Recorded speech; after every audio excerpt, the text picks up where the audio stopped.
Tata. বাবাকে ধরে বসো শক্ত করে। দেখ সব স্কুল যাচ্ছে, দেখিস, দেখ মনে হয় চৈতন্যতে ভর্তি করছে। হ্যাঁ টাটা। বাবাকে ধরে বস, বস। তো good morning everyone, welcome back to my channel. আমার ঘরকন্যা নতুন ব্লগে তোমাদের জানাই অনেক স্বাগত, অনেক অনেক শুভেচ্ছা। আই হোপ তোমরা খুব ভালো আছো, আর আমিও কিন্তু বেশ ভালো আছি। তো চলো আজকের ব্লগটা তোমাদেরকে সঙ্গে করে নিয়ে এখান থেকে স্টার্ট করছি। ব্লগটা তোমাদের খুব ভালো লাগবে, আশা করি। ব্লগটা ভালো লাগলে তোমরা একটা করে লাইক আর একটা করে সুন্দর সুন্দর কমেন্ট করতে ভুলো না। তো চলো, তোমাদের সাথে ব্লগ শ্যুট করার পর আজ আমি একটা ব্লান্ডার করে ফেলেছি। কী ব্লান্ডার করেছি সেটা আমি অবশ্যই তোমাদের সাথে শেয়ার করব। তার আগে বলে রাখি যে সকাল এখন ঘড়িতে বাজে অলমোস্ট 10টা, আর আমি এই ঘুম থেকে উঠলাম। কেন বলছি তোমাদেরকে এই ঘুম থেকে উঠলাম, কারণ হচ্ছে এটাই যে মেয়ে চলে যাওয়ার পর যখন ব্লগটা শ্যুট করছিলাম, তারপরে ভাবলাম যে না, আগের দিনের ব্লগটা এডিট করি। এবার দেখো, একটা ব্লগ এডিট করে পোস্ট করতে না প্রায় অনেকটা টাইম লেগে যায়, জানো তো, অনেকটা। মানে একটা ব্লগ এডিট করা, পরপর কোন ব্লগ আসবে, পরপর কোন ভিডিওগুলোকে আমি সাজাবো, কি ভয়েস ওভার দেবো, কী থাকবে কন্টেন্ট আজকে, তো এই সমস্ত ভেবে চিনতে এগুলোকে পোস্ট করা, তারপরে তোমার এডিট হতে টাইম লাগে। এটা না একটা অনেকটা সময় সাপেক্ষ ব্যাপার। তারপরে নেক্সট দিনের ব্লগটা কি শ্যুট হবে, ঠিক আছে, কি কন্টেন্ট থাকবে, এগুলো ভাবনা চিন্তা করা। এই সমস্ত ভাবনা চিন্তা করতে করতে আগের দিনের ব্লগ যখন আমি এডিট করছিলাম, আর দেখো তোমরা সবসময় আমার আগের দিনের ব্লগটা পরের দিন দেখো। যদি আমি সোমবার ব্লগ শ্যুট করি তাহলে তোমরা আমার মঙ্গলবার ব্লগটা দেখো, মানে এরকম। তো রবিবার রাত্রে দুপুরবেলা কি হয়েছে বলো তো, রবিবার দিন দুপুরবেলা না আমি ঘুমিয়েছি, খুব ঘুমিয়েছি। ঘুমিয়ে তো যাই হোক, বিকালবেলা উঠে সমস্ত কাজ বাজগুলো সেরেছি। এবার কি হয়েছে, এবার দুপুরবেলা ঘুমালে না, ইদানিং আমি এখন দেখি আমার রাত্রে ঘুমটা ঠিকমতো হয় না। এবার ওই রাত্রেবেলা ঘুমটা ঠিকমতো হয়নি, তো সকালবেলা মেয়ে যখন স্কুলে গেছে তারপরে তো আমি আগের দিনের ভিডিওটা, মানে রবিবারের ভিডিওটা এডিট করতে বসেছি। দিয়ে এবার কী হয়েছে, আমার না প্রচণ্ড পরিমাণে ঘুম চলে এসছে, মানে চোখটা এত কটকট করছে, আমি বুঝতে পারছি ঘুমের জন্য, কিন্তু ভাবলাম না থাক, ঘুমাবো না, ভিডিওটা এডিট করে পোস্ট করে তারপরে আমি করব। তো যাই হোক, আমি ভিডিওটা পোস্ট করবি, এডিট করছি, করতে করতে আমি নিজে যে কখন ঘুমিয়ে পড়েছি আমি নিজেও জানি না, জানো না তো।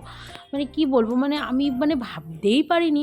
কারণ দেখো, প্রত্যেক দিন সকালবেলা মেয়েকে অল্প টিফিন দিয়ে দিই, টিফিন একদম খুবই লাইট টিফিন দিই, অত সকালে হেভি কিছুও হয় না, কারোর বাড়িতে অত সকালে তেমন কিছু একটা রান্না হয় না। আর প্রত্যেক দিন তো ওই চাউমিন, ম্যাগি বা পরোটা, লুচি এই সমস্ত করে তো আর টিফিনে দেওয়া যায় না, তাই না? তো যাই হোক, আমি এই সমস্তই মানে ভাবছি যে মেয়ে এবার স্কুল থেকে আসবে, আমাকে তাড়াতাড়ি করে সব কাজ সারতে হবে, এদিকে ঘর গোছানোর সমস্ত কিছুই রয়েছে। তো এইসব ভাবতে ভাবতে আমি ভিডিও এডিট করতে করতে এদিকে পড়েছি ঘুমিয়ে। আর ঘুম থেকে উঠে দেখি 9:45টার মতো বেজে গেছে। এবার আমার হাজব্যান্ড যে বাড়িতে এসছে, ও যে আমাকে ডাকবে সেটাও করেনি। ও করেছে কি, ও মাছের বাজার করে নিয়ে একবারে এসছে, মানে সারা সপ্তাহের মাছের বাজারটাও করে নিয়ে এসে ও রান্নাঘরে রেখে ও চলে গেছে ওপরে স্নান করতে। স্নান টান করে ও নিজে ফ্রেশ হয়ে ঠাকুর দিয়ে ও যখন নামে তখন 10টা বাজতে 5 মিনিট বাকি, মানে মেয়ে আসার টাইম। এদিকে আমি দাঁত ব্রাশ করিনি, কিচ্ছু করিনি, মানে ঘর সংসারের যাবতীয় যা কাজ ছিল সবই বাকি ছিল। কারণ আমি ভেবেছিলাম যে আগের দিন ভিডিওটা এডিটে বসিয়ে তারপরে কিন্তু আমি বাকি সমস্ত কাজবাজগুলো আস্তে আস্তে সারবো। এর মধ্যে তো যাই হোক এই অবস্থা হয়েছে, আমি ঘুমিয়ে পড়েছি, 9:45টা বাজে। তাড়াতাড়ি করে ঘুম থেকে উঠে আগের দিনের কিছুটা ডাল সেদ্ধ করা ছিল, ওই সেদ্ধ ডালের মধ্যে কিছুটা চাল, একটু হলুদ দিয়ে দিলাম। সকালবেলা ভাবছি মেয়েকে তাড়াতাড়ি কী করে দেওয়া যায় যে ও কী দিয়ে খাবে, এই চিন্তা করতে করতে আমি কিন্তু ওই একটু খিচুড়ি টাইপের বানিয়েছি।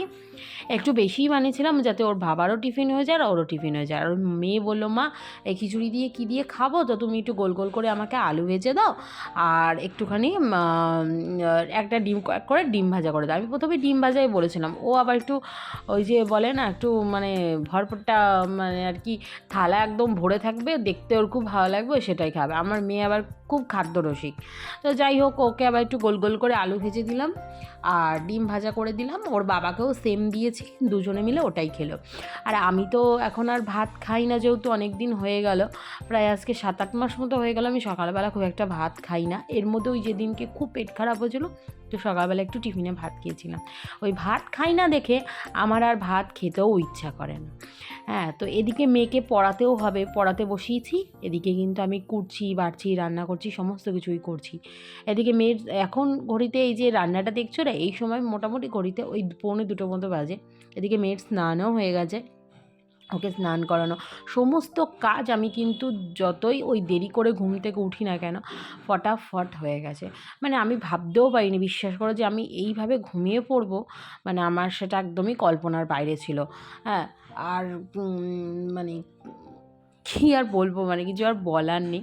তো যাই হোক, আর একটা কথা তোমাদেরকে বলি যে তোমরা যারা আমার ব্লগ ভিডিওগুলো দেখছো আর যারা কমেন্টগুলো করছো, মানে আগের দিনের একটা ভিডিওতে মোটামুটি 4-5জন কমেন্ট করেছো দিদিভাইরা, তো থ্যাংক ইউ সো মাচ এত সুন্দর সুন্দর কমেন্ট করার জন্য। মানে আমি ভাবতেই পারিনি যে আমার ভিডিওতে মোটামুটি 4-5টা কমেন্ট আসবে, তো আমার সেটা খুবই ভালো লেগেছে।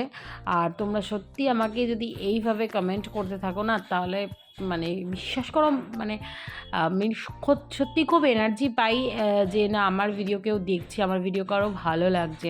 ঠিক আছে, তো যাই হোক, তোমরা খুব ভালো থেকো, সুস্থ থেকো, আর আমাকে কিন্তু অবশ্যই এইভাবে সাপোর্ট করো। আমিও কিন্তু তোমাদেরকে এইভাবেই কিন্তু সাপোর্ট করে যাব। তোমাদের একটা কমেন্ট কিন্তু আমাদের অনেক মোটিভেট করে সুন্দর সুন্দর ব্লগ ভিডিও বানানোর জন্য। আচ্ছা, গতকালের ভিডিও দেখে দেবযানী দিদিভাই কমেন্ট করেছিল যে আমিও লেপের মানে ওয়ার না পরিয়ে গায়ে দিতে পারি না। সত্যি দিদিভাই, কী বলো তো, একটা না কেমন বিরক্ত টাইপের লাগে, মানে একটা মনে হয় না যে, আর ঠান্ডা মানে না, জানো তো, আমার মনে হয় কি লেপের কম্বলের ওয়ার যদি না পরানো হয়, মনে হয় যেন গায়ে গরম হচ্ছে না, মানে যেন ঠান্ডাটা যেন ঠান্ডাই থেকে যাচ্ছে। তো আর আমার খুবই অস্বস্তি হয়, আমি না ওইভাবে একদমই শুতে পারি না। তো এরকম আর কারা কারা আছো তারাও কিন্তু অবশ্যই জানিও আমার মতো আর দেবযানী দিদিভাইয়ের মতো, যে কারা কারা লেপ কম্বলের ওয়ার কিন্তু পরানো ছাড়া শুতে পারো না। আমার তো একদমই ভালো লাগে না, একদমই না। তোমাদের সাথে গল্প করতে করতে আমার কিন্তু দুপুরের রান্নাও কমপ্লিট। আর এদিকে দেখো আমি রান্নাঘরটাকে ক্লিন করে নিচ্ছি। আর সত্যি কথা বলতে কি জানো তো, আগে না যখন চিমনিটা ছিল না, তখন আমার যে রান্নাঘর পরিষ্কার করতে গিয়ে পুরো জান বেরিয়ে যেত, মানে চারিদিকই তো পুরো তেল তেল হয়ে থাকতো। আর এখন সেটা একদমই হয় না। সত্যি আমি খুব উপকার পেয়েছি এই চিমনিটা লাগানোতে। আর চলো, তো যাই হোক, এখন তাড়াতাড়ি করে আগে সমস্ত কাজ বাজগুলো সেরে নিই। গ্যাস ফ্যাসগুলো মোছা অলমোস্ট কমপ্লিট। এবার ঘর টরগুলো মুছবো, ঘর মুছে কিন্তু খাওয়া দাওয়া করবো দুজনে। আর ওদিকে কিন্তু মেয়েকে কিন্তু খাইয়ে দাইয়ে ঘুম পাড়িয়ে দিয়েছি। মানে ও তো এখন শুলেই ঘুমিয়ে পড়ে, কারণ ও না যেহেতু অনেক সকালে ওঠে, তো এখন ওই যে আমাদেরকে আলাদা করে শুতে হয় নিয়ে তা নয়, কেননা আমি সেই অভ্যাসটাই ওকে করেছি। দেখো, আমাদের যেহেতু সবসময় কাজ থাকে, আমাদের পক্ষে তো সবসময় সম্ভব না ওকে নিয়ে শোয়াটা। হ্যাঁ, ছুটির দিনগুলোতে একটু টিভি দেখলেও আমরা সবাই মিলে একসাথে শুলাম, ঠিক আছে, কিন্তু অন্যান্য দিনগুলোতে সেগুলো তো হয় না, না। তো চলো, আগে কাজকর্মগুলো তাড়াতাড়ি করে ঘরটরগুলো মুছে নিই, তারপরে আবার তোমাদের সাথে বাকি কথা হচ্ছে।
ঘর সংসারের সমস্ত কাজ কমপ্লিট হয়ে গেছে, এখন ঘড়িতে বাজে অলমোস্ট ওই 3টে থেকে 3:30।